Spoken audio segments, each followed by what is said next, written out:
Pada pukul 2:36 waktu Indonesia Barat dini hari diketahui gempa bumi kembali mengguncang Kabupaten Aceh Tengah dengan kekuatan 5,1 magnitudo. Bahkan ternyata getaran tersebut juga sempat dirasakan oleh kabupaten tetangga seperti Kabupaten Benar Meriah. Berikut informasi selengkapnya. Saudaraku, gempa bumi yang mengguncang Kabupaten Aceh Tengah dan sekitarnya berkekuatan 5,1 magnitudo merupakan gempa tektonik. Gempa tektonik adalah jenis gempa bumi yang disebabkan oleh pergeseran lempeng plat tektonik.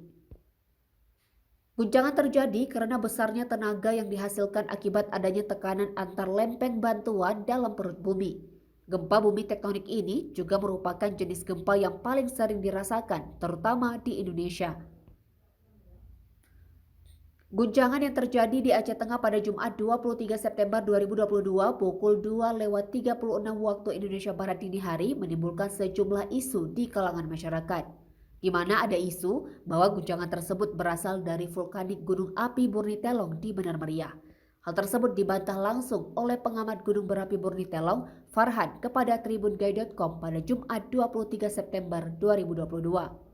Pada saat ditemui tribungai.com di kantor pemantau geologi Burnitelong di Kuta Kering Benar Meriah pada Jumat 23 September 2022, di mana Farhan mengatakan bahwa saat ini keadaan Burnitelong masih level 1 atau level aman. Ia menghimbau kepada masyarakat agar tidak percaya mengaitkan gempa tektonik dengan vulkanik gunung berapi. Ia juga menyebutkan bahwa jika akan terjadi letusan pada Gunung Burnitelong akan ada tanda-tanda dan pihaknya juga akan membuat pernyataan resmi. Seperti diberitakan, Badan Meteorologi, Klimatologi, dan Geofisika atau BMKG melaporkan telah terjadi gempa bumi dengan magnitudo 5,1 mengguncang Takengon Kabupaten Aceh Tengah dengan kedalaman 10 km. Gempa yang terjadi pada Jumat 23 September 2022 pukul 2:36 waktu Indonesia Barat dini hari ternyata pusatnya terjadi di darat. Dari Aceh Tengah, Romadani, Tribungai TV.